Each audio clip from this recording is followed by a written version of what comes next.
it's not us versus them.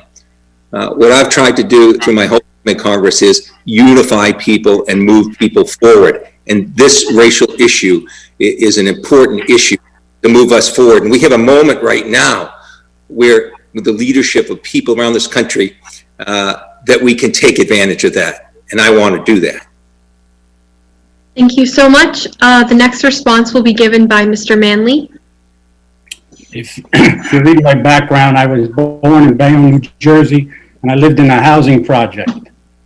My neighbors were black.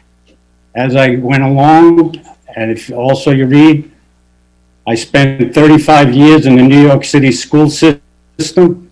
Most of my students were black and Hispanic. Most of them were on the free lunch.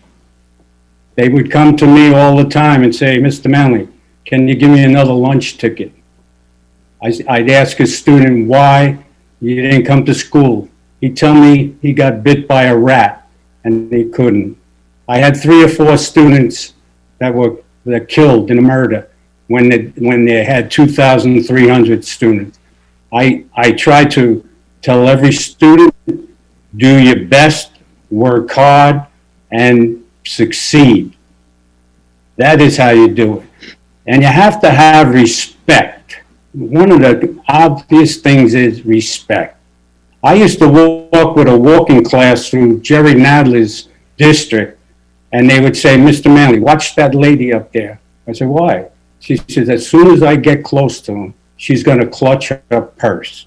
Sure enough, as soon as they time. So you have to have respect, you have to know the people, and you have to get to know them. Everybody is the same.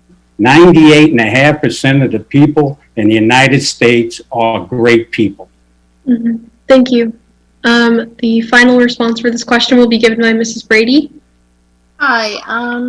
My husband taught in the inner city for many years, and he often felt that the children in the city did not have the same education choices. And one of the ballot questions a couple of years ago was to increase the number of charter schools, and the voters chose to not allow inner city schools to have those choices. So all of this starts and ends in education and access. And if a school isn't performing well, then the parents should have the right to find a place for those kids to be. And as far as the police reforms, every single institution should be reformed every few years as a matter of course, whether it's the police, schools, education, businesses, where I worked at the Symphony. You always need to review those things and make sure that everybody's opinions are heard. There's debate on how to make things better. And one of the things that Congressman Keating did was co-sponsor a bill that hurt local police and demoralized them. I've been out on the streets talking to them, and I know that your family are police officers, but I think you did this to go along, to get along with your party leadership. And it does not help serve what it needs to do, because we have the greatest police, as you know, in the state of Massachusetts, throughout the country. It's the gold standard, actually. Okay, thank you so much, Mrs. Brady. Our next question will be asked by Tyler Brackett.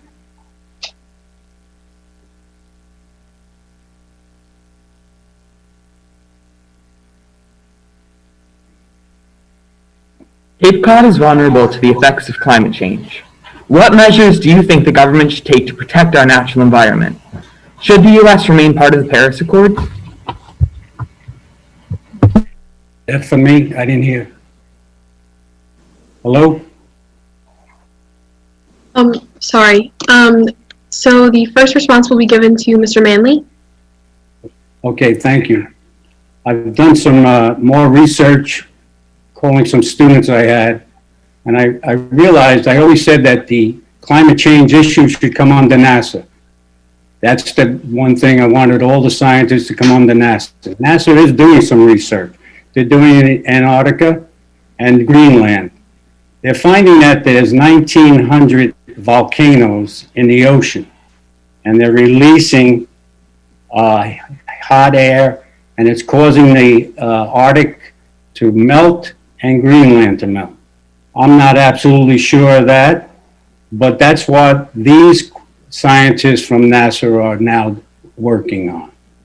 Up at Cape Cod, where I worked at Highland Light for 9 years, that cliff up there has eroded 3 feet a year since 1797. So I always say the Atlantic Ocean is a relentless neighbor. And one of the things that I say, if you ever come down 6A in Brewster and Yarmouth, you have all the sea captains' houses there. They knew way back when in the 17 and 1800s about different storms and everything. They built their houses miles from the water. So climate change is real, but we have to get the advice from NASA. Thank you. The next response will be given by Mrs. Brady. When I was a kid, we were told that the planet was going to freeze. Then we were told there was going to be acid rain. Then it was global warming. Then it was climate change. And all I'm asking for is debate across the board from scientists with varying opinions. I'm not confident enough to opine on this to the extent of answering the question logically, because I need more information. And that's the kind of person I am. I'm a skeptic. I'm a healthy skeptic. But we have environmental problems here. We have a nuclear power plant a mile away from my home. We have Superfund sites. We will, as long as we're on the ocean, we're always going to be dealing with the effects of weather, no matter what it is. My house, we're on the water, and I always, every winter, we cross our fingers and hope that it's, we're not going to lose part of our front yard. So this is something that we should continue to talk about and make sure that people who want to invest money in it, that we can follow that money, that it's transparent how they're spending money and where it's going towards, and making sure that this isn't just for profit. Because I found in my 57 years of life that sometimes people say things and they end up profiting and nobody makes out better in the deal. So that's where I stand on that. Okay, thank you so much. Representative Keating will give the next response. I think there's little scientists are clear about the effects of climate change and how humans affect that. To deny that is to go backwards and let it get worse. And this is an existential threat. Even the military, I get briefed with highly classified information. And the 3 existential threats we have as a world that threaten our existence are nuclear weapons, the pandemic, which we're seeing the reality now, and climate change. Look at Cape Cod.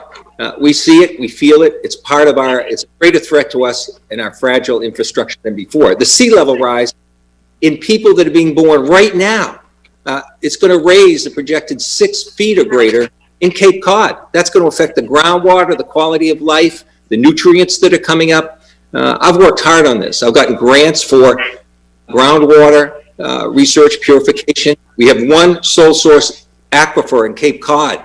That's how fragile we are. And we see the effects of erosion. We see the effects on the nutrients that are getting there. I'm leading the cause, and Cape Cod has been the biggest beneficiary in the country of estuary research. We are the laboratory experiment of going forward. And I'm a part of that, and I want to continue to do that. Paris Accords, yeah, back in. Thank you so much. Our next question will be asked by Drew Ryan.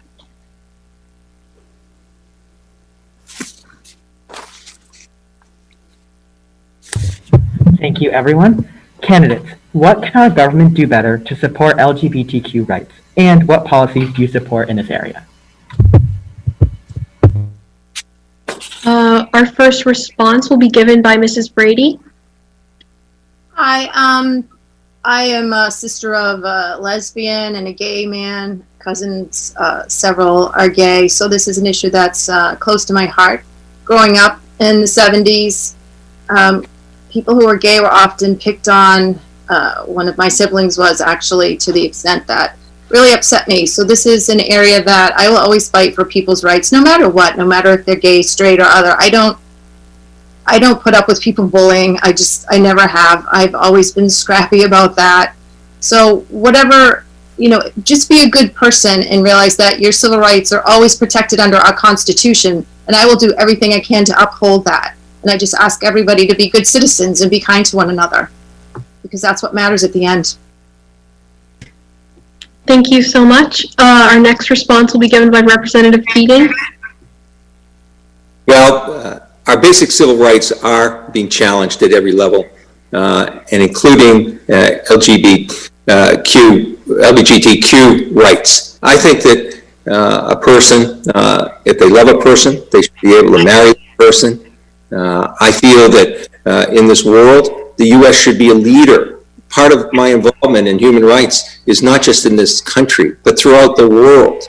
And the U.S. has taken a back seat, moving away from those. This administration even stripped some of these human rights, civil rights language away from our national policy that we've dealt with things. It's a national issue, it's an international issue, and it's a local issue. And more importantly, it's a personal issue. You should be able to make your own decisions. I supported rights in this regard back when I was young, just a few years older than you, Senator. There were only half a dozen people that voted that way at that time, but I did. And it's a consistent belief and a sincere belief that these are basic civil rights. We have trailblazers right here in Cape Cod that have been leading for generations in this area, and I've been proud to work with them, trying to make sure that the future is secure at a time when the Supreme Court could be threatening those rights. All right, thank you so much. The next response will be given by Mr. Manley.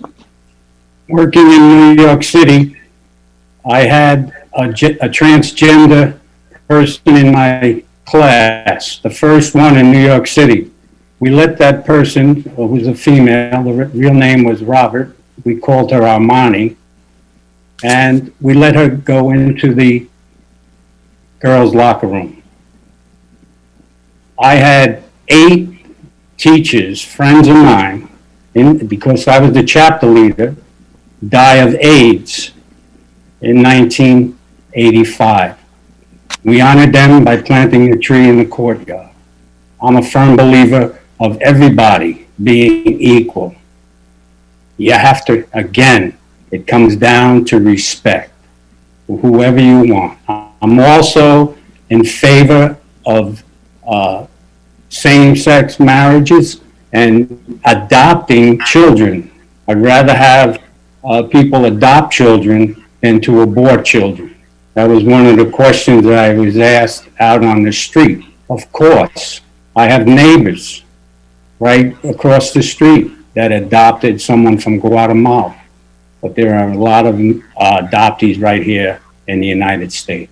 Respect everybody and be kind and gentle to everybody.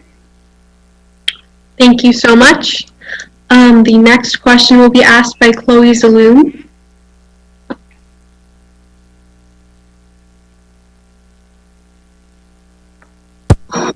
Thank you.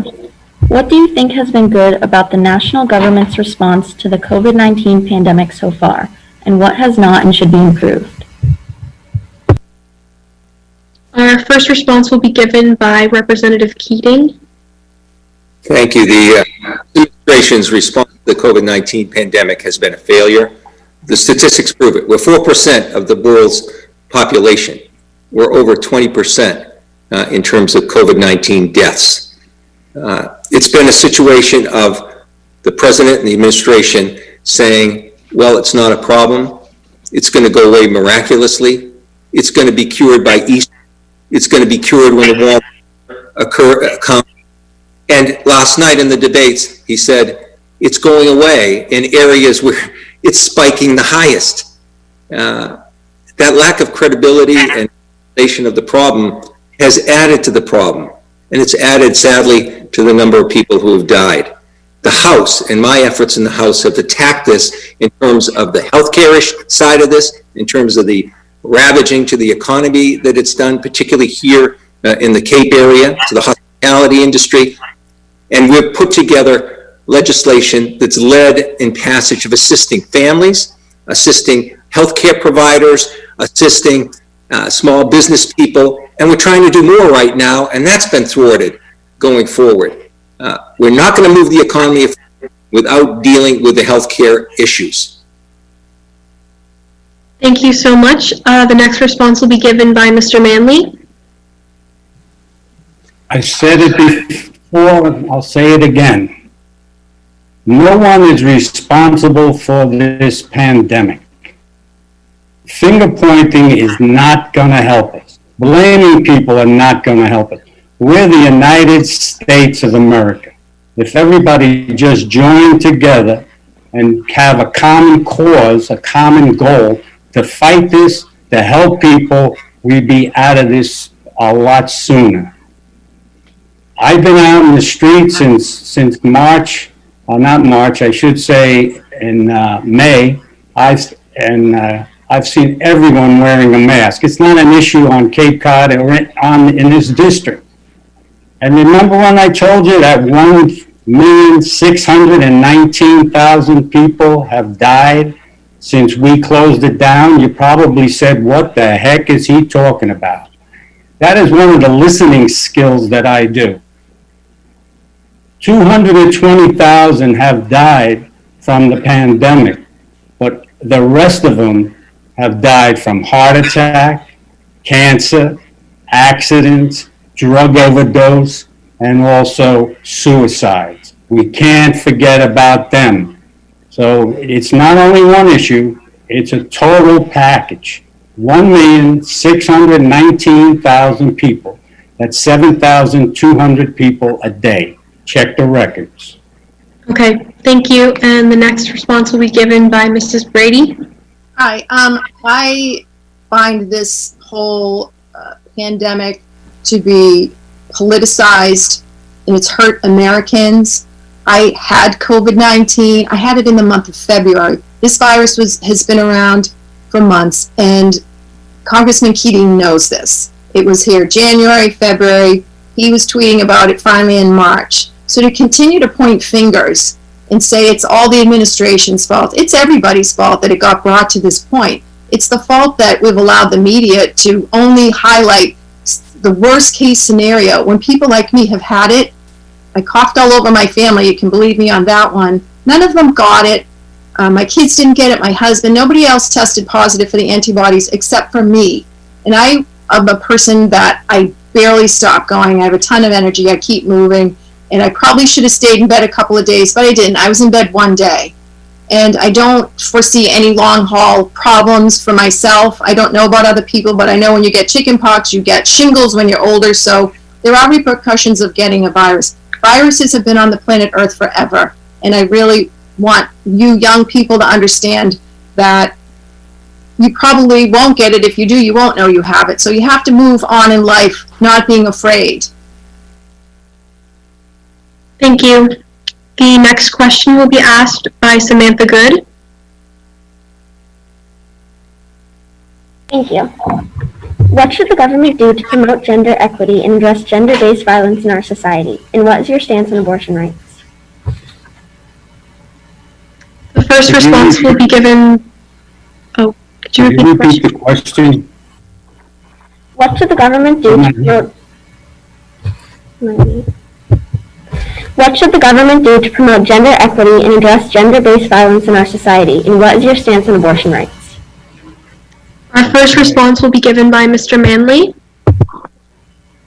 I think, and I know, that one of the best things to do for gender equity is to have respect for everybody. That's the one thing. I worked in an office with all people of all colors and creeds, and the bottom line is respect. It comes from, that's the bottom line. Okay, thank you. The next response will be given by Mrs. Brady. Well, I've grown up in a time where I've been sexually harassed many times. Again, as a woman, you have to stand up for yourself, not take it, fight back, stand your ground, and I always have. And I'm not a big person by any means, but I'm pretty scrappy about people who try to intimidate me, and it's happened quite a bit, and I've also been stalked. So I get what you're talking about, and in the job force, it's still alive. So we women have to band together and support one another as far as gender equity goes. And for me, I was up against No Boy Network, who nearly kicked me off the ballot, and that's friends of Mr. Keating, and they were all men. So think about that. And, you know, as far as access to abortion, you have that.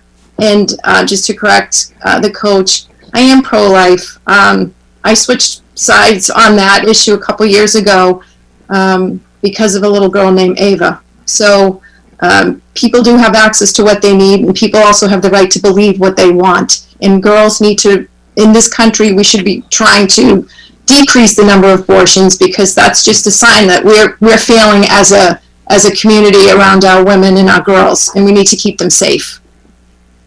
Thank you. The final response for that question will be given by Representative Keating. I've been very involved in gender equity issues and issues that disproportionately affect women for quite a period of time. As a DA, I actually use the Violence Against Women Act funds that we just appropriated again in Congress over a period of years, which is important, to address these issues, setting up my own domestic violence and sexual assault units. We just dealt in our this Congress too with dealing with the discrimination against pay. Women still don't get paid for the same work that men do at the same rate. Also, let's look at the healthcare issue, I think, which brings it into greater focus. Right now, the Supreme Court change is likely to change the Affordable Care Act protections that women can get charged more than men for their healthcare insurance policies just because they're women. And in terms of a woman's right to control her own reproductive health issues, I favor women having that choice. It's something, again, that we're moving towards a change in this country where each state might have a patchwork quilt type of, rights to women having that and exercising that right themselves. It's going to cause great conflict, and I'll work to maintain Roe versus Wade, maintain the choice that women have over their own health, over discrimination, and also against their attempts to take away their decision-making on their own reproductive health. Okay, thank you so much. The next question will be asked by Isabella McMahon.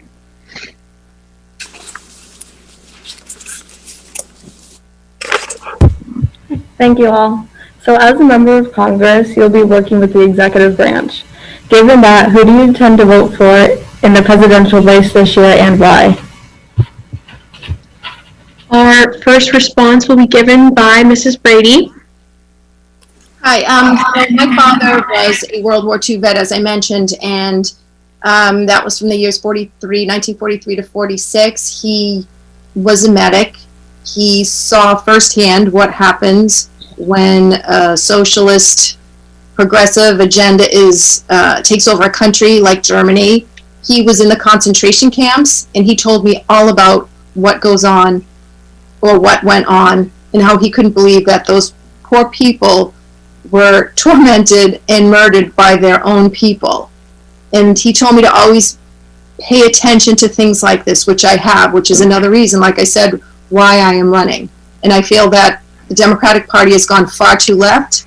It makes me concerned, and that is why my vote will go towards the Republican candidate, Donald Trump. Did I vote for him 4 years ago? No, but I will be voting for him now because I'm very concerned with the direction that the Democratic Party, which I used to be a member of, has taken. It's very radical, and it seems to be leaving all of what we've enjoyed, our freedoms. And you can just take a look around today and see what I mean by that. Okay, thank you so much. The second response will be given by Representative Keating. Thank you again. I'll be voting for Joe Biden, who I know and I trust, and I think will unify this country at a time it needs to be unified more than ever. To say he's not a person that doesn't understand the sacrifice of our veterans. He had his son who volunteered for the military He and I have both been in war zones, visiting our troops, doing what we have to do to support our military. I'm on the Armed Services Committee. My grandmother was a Gold Star mother. My dad was a Veterans Agent for generations. And what we're seeing in the world right now is a pulling away from that historic coalition. Our allies. This president has divided our greatest strategic advantage, both economically and security-wise, by dividing our allies, those allies that came from that great war. I want a president that will unify people and move them forward on healthcare, protect their healthcare rights. I want a person to move forward in our economy with a green economy and a green infrastructure, the kind we voted for in the House. And I don't want someone that will deny climate change and deny people's the depth of the systemic racism we have in this country and move people. We need someone to move someone forward. That's a clear choice. All right, thank you so much. Mr. Manley is going to give the next response. While I was out in the street getting my signatures at the market baskets and the Shores and everybody else, people asked me who I voted for the last time. I said Donald Trump. I was cursed at. I was called a Nazi. I was called all kinds of names. Hate is not a good look for America. Now, how am I going to vote this time? You decide. I was a Democrat at one time. I voted for John Kerry. The Democratic Party has left me. The Republican Party can't get along. When they leave 71 seats in uncontested in the Massachusetts, they're not really getting involved. I'm telling you, if you want to not have your tax rate at 50%, if you want to pay a 20% rate for buying clothes, if you want gas $7 to $10, do you want to have what they call commie condos in Poland? Then you vote for the Congressman Keating's person. Now that should tell you who I'm going to vote for. I'll go over to him and talk to him. We're both from New York. Okay, thank you, Mr. Manley. Our next question will be asked by Tyler Brackett.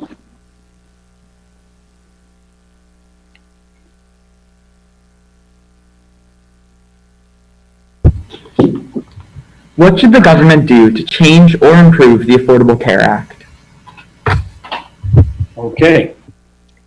Our first response for this question will be given by Representative Keating. Oh, sorry. It's okay, Mike. I'll tell you, the first issue is, will we have one left? The Affordable Care Act is right in the sights of this administration and the Republicans I served with. They've been saying we should repeal it and replace it. For 10 years, I've been waiting for the replacement. This president came into office and said, I'll have a better plan, a beautiful plan, a perfect plan. There's no plan. As of last night, there's still no plan, but they're just hell-bent on taking it away from these healthcare rights from the American people. The right for protection of pre-existing conditions, the right so that children can stay under their parents' policies until they're 26, the right to make sure women aren't charged more than men, the right to make sure there's still opioid addiction protection that's guaranteed under an insurance policy, and that they don't turn to junk policies. 20 million people will immediately lose their insurance with the repeal of this. How can we improve it? We can expand it with, for instance, something I like. If there's people that are over 50, they can take Medicare if they want to as an alternative to health care. Give people more choices. Still preserve private choices, and that's what Vice President Biden had said very clearly last night. So we'll make improvements. I have seen right here in Cape Cod, in the Outer Cape, the community health centers integrate food security with mental health issues, with physical health issues, all integrated and accessible and affordable. That's a model going forward. The innovations that are necessary. Your time is up, sir. Cape Cod. Okay, Thank you. Our next response will be given by Mr. Manley. If you watch the hearings for the Supreme Court nominee, healthcare seemed to be the number one issue. No one has answered my question that I proposed. So I'm going to give the question again. If the Affordable Care Act is so great and so helpful, why did all 21 candidates in the Democratic debate raise their hand for Medicare for all? Shouldn't they be saying we're going to make it better instead of breaking it down and giving everybody Medicare for all? Seniors out there, Medicare for all, we know we have to make our appointments 6 months in advance. If we're going to need any health care, we are going to be in the back of the line. Let me repeat that. If they have Medicare for all, which the Democratic Party and the Vice President of the Democratic Party is going to push, we, senior citizens, for your health care, there you're going, and I'm one of you, we're going to be in the back of the line. Okay. Thank you so much for your response. Mrs. Brady is going to respond next. Well, I have a family, like I said, 4 kids and a husband, and over the past few years, our healthcare costs have gone way up. We get the same coverage, and again, I'm not a policy expert, and I do believe that all Americans should have access to good health for sure. I don't know why it continues to be bantered about. I have a feeling it has to do with greed. The pharmaceutical companies charge an awful lot when they have a patent for a drug, and they sometimes make sweetheart deals with the generic drug companies, so that puts the drug costs way, way too high. And we really need to figure this one out sooner than later. And again, Biden has been a politician since I don't know how old I was, 6? Mr. Keating since I was in 7th grade, and I just don't understand why this can't be something that is figured out on a bipartisan level instead of just constantly pointing fingers at one another. That's what happens when you have lifetime career politicians, which is what we have right now in this congressman. He's just part of the problem. Okay. Thank you so much for your response. The next question will be asked by Drew Ryan.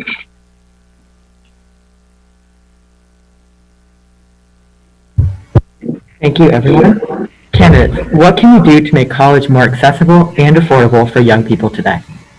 The first response will be given by Mr. Manley. Most of my baseball players, I got into college because they were good players. They made me look real good.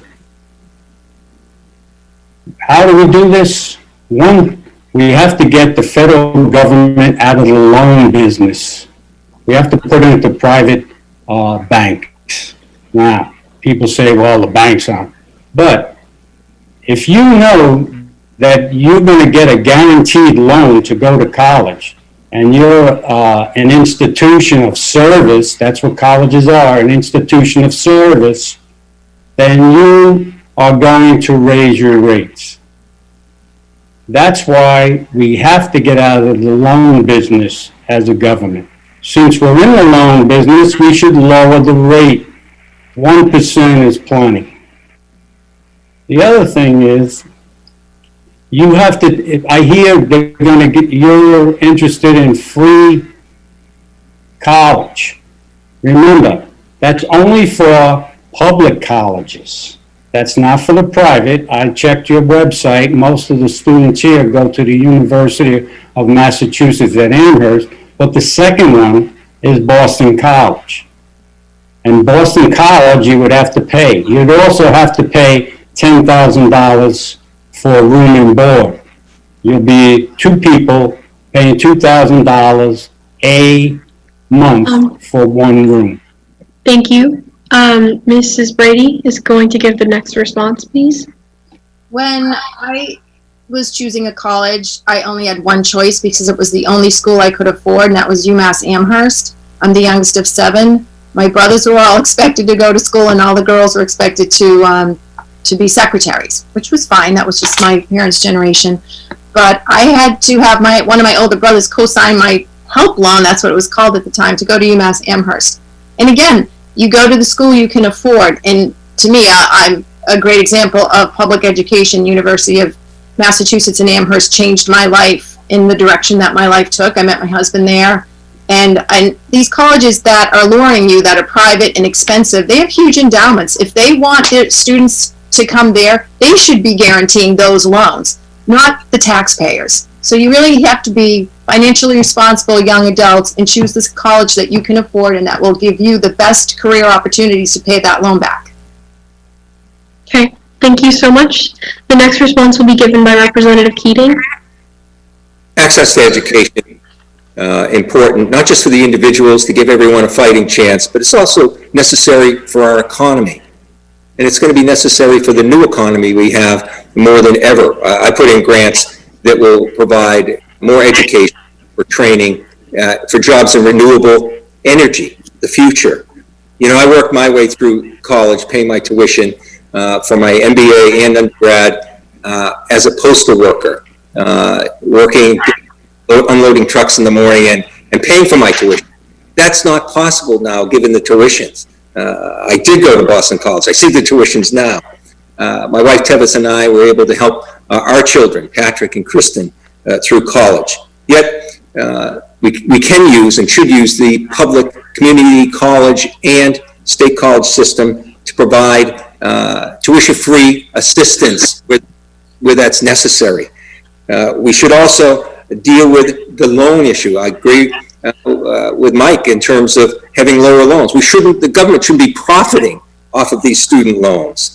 And I do believe, and I have hired people in my office where there's systems of loan forgiveness for public service. That's something we should encourage and expand, again, to make it more affordable.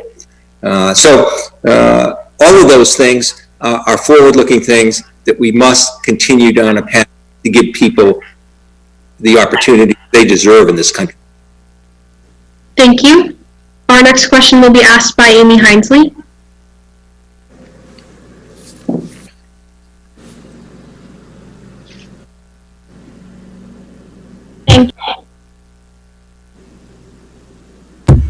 Thank you. Candidates, do you think our immigration laws should be more or less restrictive than they are currently? And how should we address the issue of people in this country without legal status?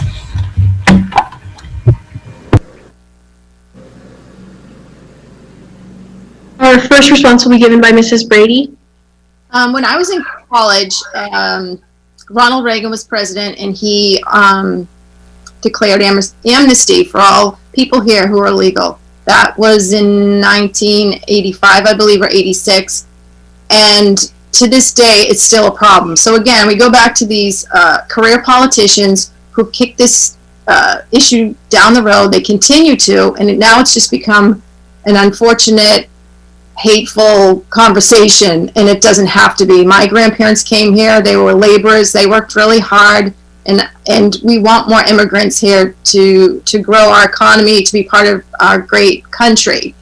And if you're already here, in my opinion, and I know it's not popular within my Republican Party, but I'm a person who speaks her mind and I speak directly about it. They're already here. I wouldn't send anybody back unless they're a criminal or they've done something horrible. It just doesn't make any sense from a humanitarian standpoint. So we need to find a way to ensure that those people here have jobs and they contribute to society. And we can't just turn people away at this point. But the administration needs to figure it out along both parties, Republican and Democrat. And again, these are career politicians who are still kicking this issue down the road, and we need to fix it as soon as possible. Okay, thank you. The next response will be given by Representative Keating. Thank you. This is an issue that's critical right now. I can tell you in a bipartisan sense, knowing my colleagues the way I do in the House, there's absolutely overwhelming support for the Dreamers and to move ahead on DACA. It's a disgrace we haven't. The reason they haven't moved forward on that is because this president has held it hostage for his wall and for other of his own personal agendas. That's just the fact. That's the easiest issue to deal with. And it's disgraceful that these people that know no other country but the U.S., many of them fighting in our military right now, are denied a pathway to citizenship. They should. The 11 million undocumented people, we're not going to deport. Let's face it, we're not going to deport 11 million people. So let's work to get a pathway to citizenship. They shouldn't cut in line in front of the people that are doing it legally. But I've got to tell you, in our office right now, particularly in the Bedford office, we have had longest line for families trying to legally move forward to citizenship. And nothing's happening in this country right now. They're slowing down to a standstill legal citizenship. So I hope we can move forward. McCain and Kennedy together in a heavily voted partisan way came forth with a bill. We can do that this session with the right Senate and the right president. Thank you. The next response will be given by Mr. Manley. In 1985, when President Reagan passed the bill, the beneficiary of that was 9 of my baseball players from New York City. 9 of them became police officers. Right now, they're probably living in the suburbs. They live the American dream. They come back to see me after 20 years, say hello. They were retired and I was working. One of them became a teacher. One of them was working for the Board of Ed. The other ones had other jobs. I saw that firsthand. My plan is, if the average age is 26 years old, if you've been here all those years and you were not in trouble, then you should be getting citizenship. If you're in elementary school or middle school or high school right now, and you're going through and you're not in any trouble, obeying the laws, then it should be 2 ceremonies at graduation. 1, those students should get citizenship, and 2, you have your graduation exercises. And hopefully, it's not like you had this year. I went to a couple of them outside. Okay. Thank you. Thank you so much. Due to time limitations, we will have to end our questions there and ask the candidates to make concluding statements. The first concluding statement will be from Mrs. Brady. Thank you again for having me, students, and I appreciate that. I wish that I was on the debate team back then. I just want to say over the past few months, I've learned a lot about our congressman. For one, he doesn't care about the rights of voters. I witnessed this firsthand as he, through his old boy network, tried to remove my name from the ballot. Talk about collusion and voter suppression. But I'm not going to get into any more of that, but I just want to end with this Theodore Roosevelt. This is a famous quote of his. It is not the critic who counts, not the man who points out how the strong man stumbles or where the doer of deeds could have done them better. The credit belongs to the man who is actually in the arena, whose face is marred by dust and sweat and blood, who strives valiantly, who errs, who comes out short again and again, because there is no effort without error and shortcoming, but who does actually strive to do the deeds, who knows great enthusiasm, the great devotions, who spends himself in worthy cause, who at the best knows the end of the triumph, high achievement, and who at worst, if he fails, at least fails while daringly greatly, so that his place shall never be with those cold and timid souls who never know victory nor defeat. Shame on the man of cultivated taste who permits refinement to develop into fastidiousness that unfits him for doing the rough work of a day. I'm Helen Brady. My slogan's Give Him Helen. I'd love to represent you guys, so please vote for me. Thanks. Okay, thank you. The next concluding statement will be from Representative Keating. Thank you. I thank my 2 opponents in this race for joining in. I like inclusion. I do this quick fact check. I was in a party about the ballot question, and it was indeed a unanimous decision by the Republican governor, Governor Baker's appointed staff regarding the ballot question. Now, this is what this election boils down to. I heard it today. Are we moving forward? Are we moving backwards? We heard today that my opponents are deniers of the fact that the COVID-19 pandemic is dangerous. We're saying, oh, it's not a danger to family, when that's the greatest area of transmission.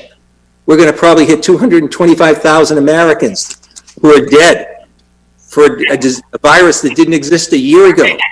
Deniers and taking away healthcare rights. It's right there in front of our eyes. These basic rights like pre-existing condition coverage, they're being taken away from us. You can't deny that's going on and move forward on that. And lastly, denying climate change, again, I heard is a big difference here last hour. It's an existential threat. And I'll tell you this, as chairman, I sought to bring Greta Thunberg to Congress and testify in front of us. It took months. She took a vote, but she was in front of my committee. I talked with her, she testified, and she is an example of this generation leading our generation who's failed in this regard. And I'll tell you who else I brought as a witness. I brought a young conservative Republican organizer to be a panelist too. And he understands the existential nature of climate change. We can work together in a bipartisan fashion, taking the example of young people like yourself and teaching us a better way forward. Thank you for doing this. Thank you so much. The final concluding statement will be given by Mr. Manley. I would just like to give you some homework, students. I want you to YouTube Red Skelton. You probably don't know who Red Skelton is. The Pledge of Allegiance. Every time I see that, that brings tears and emotion to my eyes. I'm for God, country, family, and friends. Now, I hear over and over, everybody's going to unite. And I'm giving you a prediction right now. If Joe Biden gets in as president, he's not going to be there very long. And the second thing is, he's going to have more infighting in his administration than anything else. I'm looking for the moderate Democrat. I'm looking for the fed up Republican. I'm looking for the libertarian and also the unenrolled. Don't go to the polls and say my vote's not going to count. 20,000, up to 20,000 voters leave everything blank. They just vote for president. Down the line is just as much important. Don't be a automatic D and don't be an automatic R, an automatic Democrat. I heard President Obama the other day say, go right down the line, Democrats. You have given more information than most people that vote. They spend more time researching a microwave oven and a toaster than they do the candidates running for Congress, selectmen, and everything. I want to thank you for my opportunity here, and good luck in your future. Thank you so much. I would like to thank the candidates for taking the time from their busy schedules to participate in this debate. I would like to thank the student panel of questioners and our timers, as well as Mr. Cass for helping us broadcast this. Thank you also to our school administration for supporting this initiative and to our students and guests in attendance. We wish the candidates luck in the election. Thank you. Thank you. Thank you very much. Good job. Go Sharks.